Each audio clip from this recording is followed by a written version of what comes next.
So, hello everyone, and welcome to the channel Future Architects. In this lecture on the classical architecture, we are going to learn about the Roman civilization.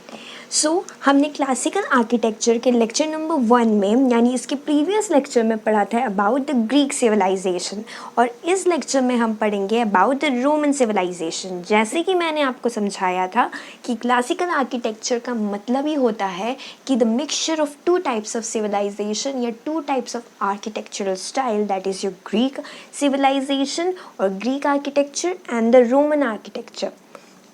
तो first lecture में हमने cover किया था about Greek and in this lecture we are going to discuss about the Roman civilization. So let's get started. तो Roman civilization की अगर हम बात करें तो इसमें जैसे हमने ग्रीक सिविलाइजेशन में देखा था कि ग्रीक सिविलाइजेशन की एक इम्पॉर्टेंट और स्पेसिफिक बात थी कि उसमें बहुत सारे कॉलम्स थे, राइट कि ग्रीक सिविलाइजेशन में जो बेसिकली हम हर बिल्डिंग या मॉन्यूमेंट में देखते हैं, ऑब्जर्व करते हैं, वो है हमारा कॉलम्स।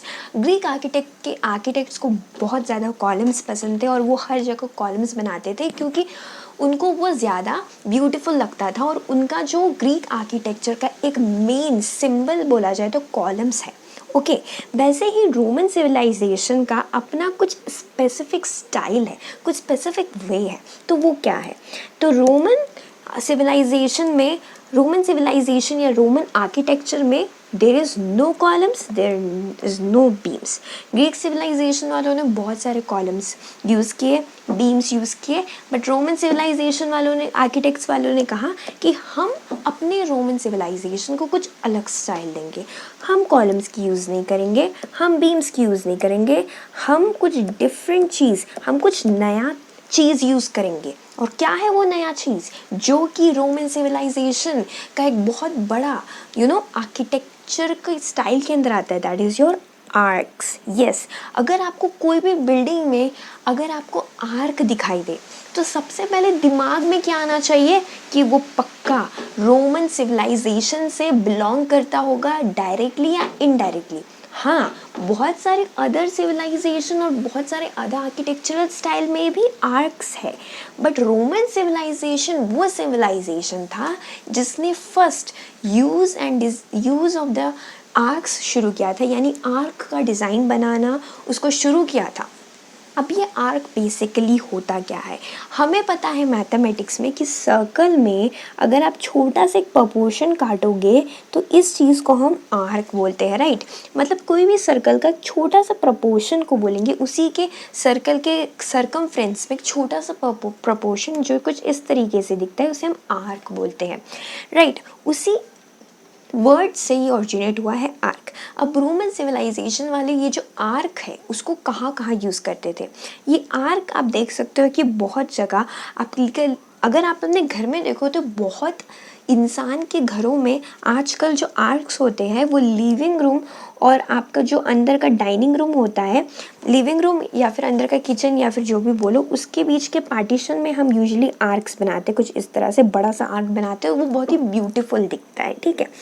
तो ये जो आर्क है यूजुअली हम डोर्स, विंडोज़ में यूज़ करते हैं आर्क को, बट डोर्स एंड विंडोज़ के अलावा रोमन सिविलाइजेशन वालों ने आर्क को बहुत डिफरेंट जगह में यूज़ किया है बिल्डिंग को और भी ब्यूटीफुल बनाने के लिए in the term of architecture.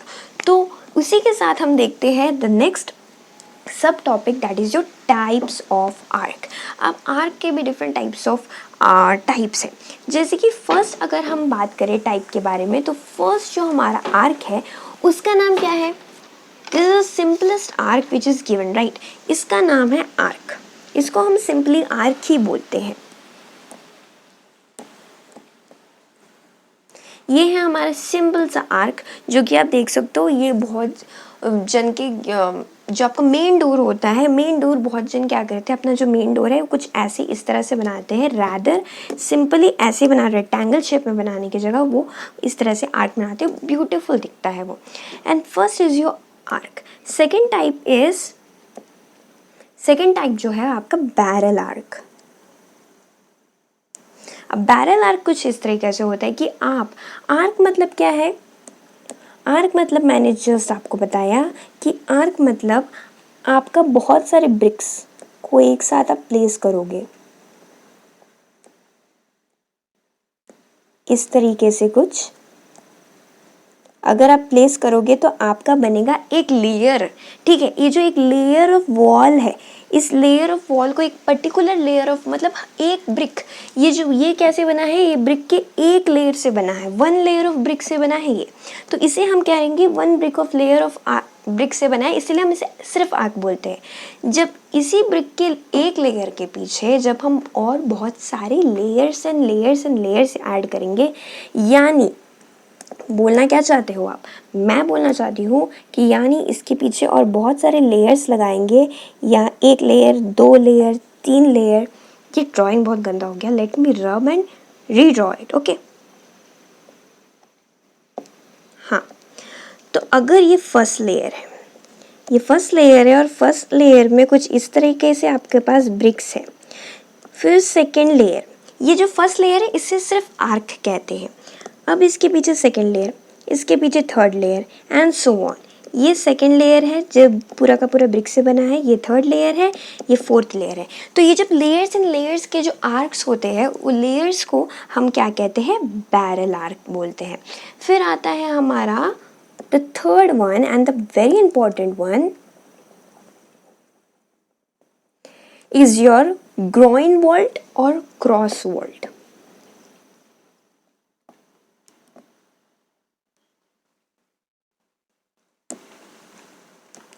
Groin vault या सिर्फ वॉल्ट बोल लो, ग्रॉइन वॉल्ट या फिर क्रॉस वॉल्ट, दोनों एक ही नाम है, या फिर सिर्फ वॉल्ट भी बोल सकते हो, पर आपको दोनों नाम याद रखना है, पूरा नाम याद रखना है कि इसको हम बोलते हैं ग्रॉइन वॉल्ट और क्रॉस वॉल्ट। ये ग्रॉइन वॉल्ट और क्रॉस वॉल्ट में एक्चुअली चार, आप बोल सकते हो चार आर्क एक साथ है। ठीक है, अगर आप ठीक से इमेज को देखोगे तो एक आर्क यहाँ है, एक यहाँ है, एक यहाँ है, एक यहाँ है, तो कुल मिला के कितने हैं, 1 2 3 4, 4 एक साथ है, राइट, 4 एक साथ आर्क है। तो ये कुछ बैरल आर्क के जैसे ही है, पर ऐसा लग रहा है कि चार बैरल आर्क को एक साथ, चार बैरल आर्क को एक साथ हम जो कुछ इस तरीके से जॉइन करते हैं, तो हम उसे क्या बोलते हैं, क्रॉस वॉल्ट या फिर ग्रॉइन वॉल्ट। ये याद करने का तरीका है, ठीक है, कि कौन सा टाइप ऑफ आर्क किस तरीके से दिखता है। एंड लास्ट वाला आपका छोटू सा नन्हा सा इज योर द डोम। डोम मतलब ही समझ आता है कि डोम इज समथिंग कि कुछ स्पीयर का पार्ट है, कि स्पीयर का एक छोटा सा कट किया वाला पार्ट है, इसको हम कहते हैं डोम। ठीक है, आप एक स्पीयर का पार्ट है, इसे कहते हैं डोम। अब बहुत बच्चों को कंफ्यूजन नहीं आना चाहिए कि बैरल, बहुत बच्चों को कंफ्यूजन नहीं आना चाहिए कि आपका ये जो आपका बैरल आर्क होता है और डोम आर्क होता है कुछ कुछ एक जैसा है क्या, नहीं। अगर आप बैरल आर्क के इमेज को ठीक से देखोगे तो ये कुछ इस तरीके से सीधे, फिर सीधे जाएगा, फिर इस तरीके से, फिर इस तरीके से, फ्रंट वाला है। पर डोम एक स्पीयर का हिस्सा है, राइट। डोम आप जानते हो क्या है, डोम एक स्पीयर का हिस्सा है, वो कुछ ऐसे कर्व टाइप में है, इग्लो के जैसे, कुछ इग्लो के जैसे कर्व टाइप में है। ठीक है, तो ये है तुम्हारा बैरल, ये है तुम्हारा डोम। तो आपको क्विक रिवीजन करा देती हूँ कि रोमन सिविलाइजेशन में हम कॉलम्स और रोज का यूज़ नहीं करते, किसका यूज़ करते हैं, आर्क्स का। तो 4 टाइप्स ऑफ आर्क्स क्या क्या है। फर्स्ट है आपका सिंपल आर्क जो एक लेयर ऑफ ब्रिक से बनता है। देन सेकेंड है आपका बैरल आर्क जो बनता है बहुत सारे लेयर्स ऑफ ब्रिक से, एक के पीछे एक। Then is a cross vault और ग्रेन वॉल्ट जो बोल सकते हो कि 4 बैरल आर्क को मिला के कुछ इस तरीके से बनाया जाता है। एंड लास्ट में आता है कि डोम जो कि एक स्पीयर का पार्ट, एक छोटा सा स्पीयर का पार्ट जैसा है। ठीक है, फिर उसके बाद हम चलते हैं द नेक्स्ट टॉपिक में, दैट इज द 5 टाइप्स और ऑर्डर्स ऑफ कॉलम। तो द 5 टाइप्स और ऑर्डर्स ऑफ कॉलम्स हमारे क्या है। हमने सबसे पहले ग्रीक सिविलाइजेशन में, मुझे जल्दी बताइए कि कौन से टाइप्स ऑफ कॉलम्स हमने पढ़े थे। हमने 3 टाइप्स ऑफ कॉलम्स पढ़े थे। ठीक है, क्या क्या पढ़े थे, ionic, Doric and Corinthian.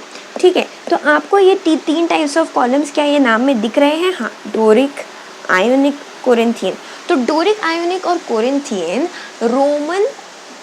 Roman civilisation में भी यूज़ किया। अब आपको एक क्वेश्चन आएगा कि आपने तो कहा था कि रोमन सिविलाइजेशन में हम कॉलम्स यूज़ ही नहीं करते। यूज़ नहीं करते इसका मतलब ये नहीं कि बिल्कुल कम्प्लीटली यूज़ नहीं करते। मेरा बोलने का मतलब ये था कि रोमन सिविलाइजेशन की अगर हम बात करें तो रोमन सिविलाइजेशन में सबसे ज़्यादा कौन सा मतलब आर्किटेक्चर बिल्डिंग में कौन सा ये यूज़ होता है, तो सबसे ज़्यादा आर्क्स का यूज़ होता है।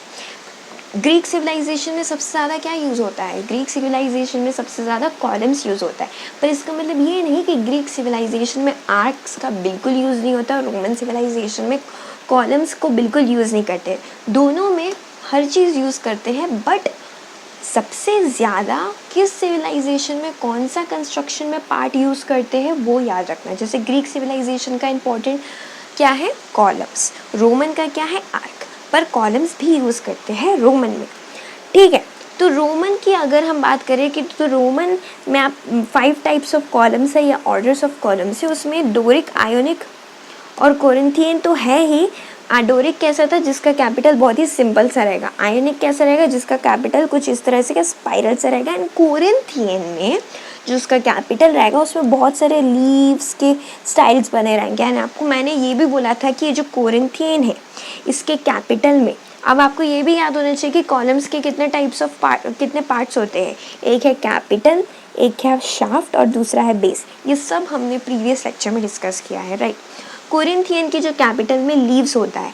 अब मुझे जल्दी से कमेंट सेक्शन में लिख के बताएं कि कोरिंथियन कॉलम में जिस टाइप्स ऑफ लीव्स का हम इस्तेमाल करते हैं उस लीव्स का नाम क्या है। I have just told you in the previous lecture and मुझे चाहिए कि आपको वो याद हो, वो लीव्स जो कोरिंथियन कॉलम्स के कैपिटल में हम यूज़ करते हैं, जिसकी वजह से वो उसको कोरिंथियन कॉलम बनाता है। तो ये 3 कॉलम्स तो है ही, उसके साथ साथ हमारे पास है और 2 columns, that is your Tuscan and composite.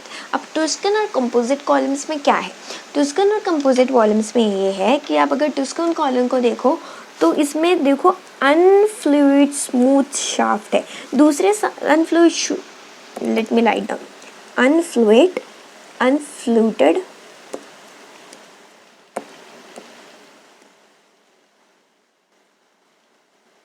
अनफ्लूटेड smooth shaft. अब इसका मतलब क्या है, इसका मतलब ये है कि अगर आप दूसरे सारे कॉलम्स में, दूसरे टाइप्स ऑफ कॉलम्स में देखोगे तो इनके शाफ्ट कैसे है, एकदम सीधा सीधा सीधा सीधा सीधा, बिल्कुल सीधा, स्ट्रेट स्ट्रेट, ठीक है। लेकिन आप टस्कन में देखोगे तो ऊपर से कुछ ये पतला है और नीचे से आकर थोड़ा सा मोटा हो रहा है, ठीक है, थोड़ा सा मोटा हो गया है नीचे में आके।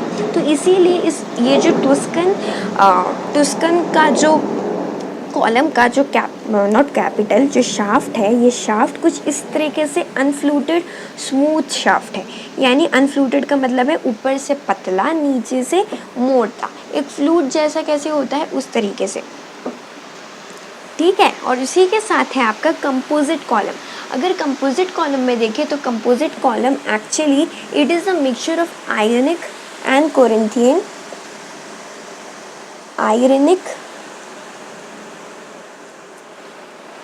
let me clearly write it, okay.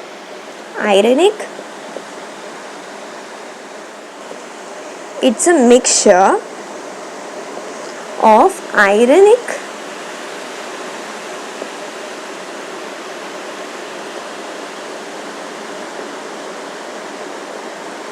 plus Corinthian।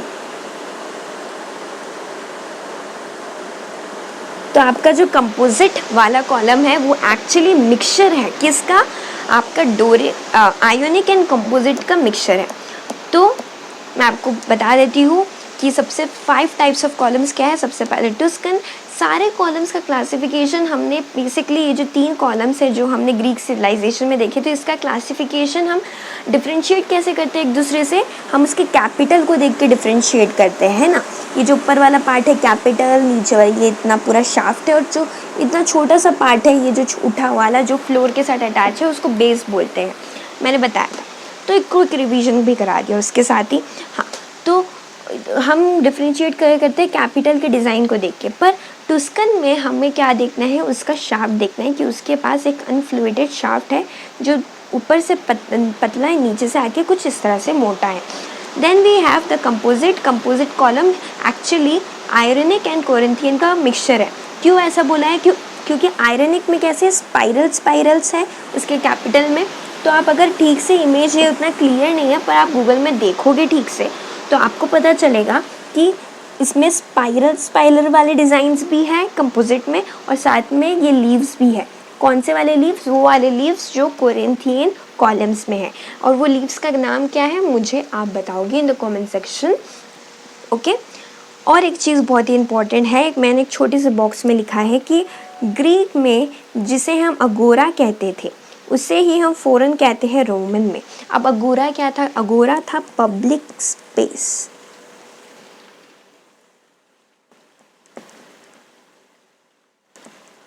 Public central market space, central market space. आपका सेंट्रल मार्केट स्पेस है क्या है? अगोरा is the central market space जहाँ में पब्लिक यूजुअली चलती फिरती है।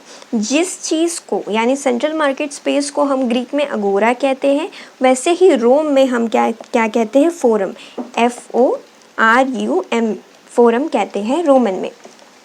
ठीक है। फिर नेक्स्ट टॉपिक में अगर मूव करें सो रोमन कोलोसियम। अब रोमन कोलोसियम क्या है? रोमन कोलोसियम एक्चुअली एक एम्पी थिएटर है। एम्पी थिएटर मतलब एक पब्लिक गैदरिंग वाली जगह। ठीक है, एक पब्लिक गैदरिंग वाली जगह। यहाँ में स्पोर्ट्स टूर्नामेंट्स या फिर जो भी पब्लिक इवेंट्स हैं, एंटरटेनमेंट इवेंट्स है, पब्लिकली जो गैदरिंग इवेंट्स है वो यहाँ में होती है। ठीक है, कौन से events? Public gathering events, public gathering events हमें दिखाई देती है, इसलिए इसे एम्पी थिएटर कहा जाता है। और आप स्क्रीन के नीचे देख सकते हो कि एम्पी थिएटर कुछ इस तरीके से दिखता है। अगर हम उसके अंदर की बात करें तो वो कुछ इस तरह सर्कुलर पार्ट में बनाया गया है। उसका इतना सा हिस्सा टूट गया, डिस्ट्रॉय हो गया कुछ वॉर के वजह से। सो ये किसके लिए है? मास स्केल एंटरटेनमेंट के लिए है। और इसे हम फोरम भी बोलते हैं। फोरम क्यों बोलते हैं? मैंने आपको जस्ट समझाया था कि फोरम का मतलब रोमन में क्या है कि वो वाली जगह जहाँ में पब्लिक गैदरिंग होती है, central market space. Central market space क्या है? सेंट्रल मार्केट स्पेस बोलने से आपका पब्लिक गैदरिंग वाली जगह जहाँ में सारे पब्लिक गैदर होते हैं, तो वही आपका है फोरम। ठीक है, ज़रूरी नहीं है कि पब्लिक गैदर सिर्फ मार्केट में हो, कई एंटरटेनमेंट वाली जगह या फिर कोई एक जो पब्लिक जहाँ में काम चल रहा है वहाँ में गैदर होती है, तो इसीलिए उसे फोरम कहा जाता है। तो ये जो रोमन कोलोसियम है ये एक एम्पी थिएटर है, मास स्केल एंटरटेनमेंट के लिए बना है एंड इट्स अ फोरम। और इमेज आपको याद रखना है। Then we have the Roman Parthenon मैंने आपको समझाया था। Parthenon is a temple. तो रोमन के लोगों ने एक टेम्पल कंस्ट्रक्ट किया था जिसका नाम था रोमन पार्थिनोन, जो कि ग्रीक में भी एक पार्थिनोन था जिसका सेम नाम था। तो रोमन कंक्रीट से बनाया गया था ये रोमन पार्थिनोन, और इसमें कफर्ड डोम था। कफर्ड डोम का मतलब है कि अगर आप ये जो है आपके इसका एक्सटर्नल व्यू है, ठीक है, ये इसका इंटरनल व्यू है। ये इसका इंटरनल व्यू है और ये इसका एक्सटर्नल व्यू है। ठीक है, इंटरनल व्यू में आप एक चीज़ नोट करोगे कि इसके डोम्स में बहुत सारे बहुत सारे हॉलो छोटे स्क्वायर्स ऐसे करके कुछ हॉलो स्ट्रक्चर्स है। क्या है ये हॉलो स्ट्रक्चर्स? यही है हॉलो स्ट्रक्चर्स है कुछ इस तरह से। ठीक है, हॉलो स्ट्रक्चर्स है। ये जो छोटे छोटे रेक्टेंगुलर हॉलो स्ट्रक्चर्स है ये एक्चुअली क्यों बनेंगे? इट्स मेड फॉर स्टेबिलिटी, ताकि ये पूरे बिल्डिंग को एंड मेनली ये बिल्डिंग के डोम को एक स्टेबिलिटी प्रोवाइड कर सके, इसलिए ये बनाया गया है। ये जो छोटे छोटे डेप्थ्स है वो बनाए गए हैं, depths for better stability of the whole entire building, और you can say temple has Corinthian columns. So Roman Parthenon का एक बहुत इंपॉर्टेंट की पॉइंट आपको याद रखना है कि it has the Corinthian columns. Corinthian columns कौन से थे? वो वाले कॉलम्स जिसके कैपिटल में बहुत सारे लीव्स थे। कौन से वाले लीव्स थे? वो आपको याद होना चाहिए, ठीक है। कोरिंथियन कॉलम्स, तो ये देखो आप देख सकते हो कॉलम्स, इसके जो ये कौन से वाले कॉलम्स लगे हुए हैं, या रोमन पार्थिनोन में कोरिंथियन कॉलम्स।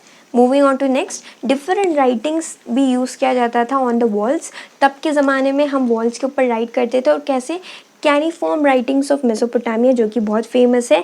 ये है आपका कैनीफॉर्म राइटिंग्स ऑफ मेसोपोटामिया, मतलब कि सिंबल्स को यूज़ करके ये यूजुअली अपना राइटिंग करते थे। कोई एक स्पेसिफिक लैंग्वेज या वर्ड नहीं था, डिफरेंट सिंबल्स को यूज़ करके ही राइटिंग करना, एक लैंग्वेज क्रिएट करना तब का ज़माने की अलग बात थी। सो इसको हम क्यूनिफॉर्म राइटिंग ऑफ मेसोपोटामिया कहते हैं। Then is your hieroglyphics of Egypt. Hieroglyphics का मतलब होता है उस टाइप ऑफ राइटिंग जो पिक्चर बेस्ड हो। आप देख सकते हो this is a hieroglyphics of Egypt. ये आपने बहुत सारे मूवीज़ में भी देखा होगा कि यूजुअली बहुत सारे पिक्चर्स को यूज़ करके हम राइटिंग लिखते हैं, ठीक है, writing on the wall. And then is your seals is also way of writing on the walls, different writing on walls. First is your cuneiform, hieroglyphics, that is picture based, and seals.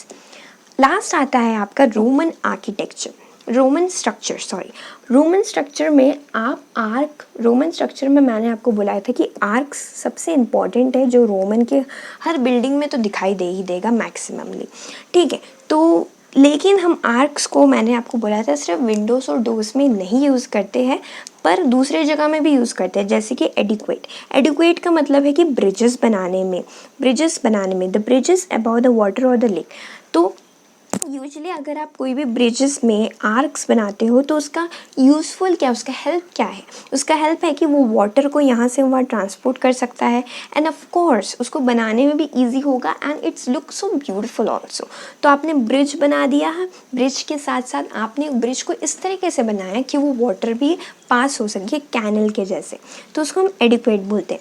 फिर हम arcs को use करते हैं in the trim arc, जैसे कि कुछ gate होते हैं, बड़े बड़े गेट्स होते हैं या मॉन्यूमेंटल बिल्डिंग्स होते हैं उसमें।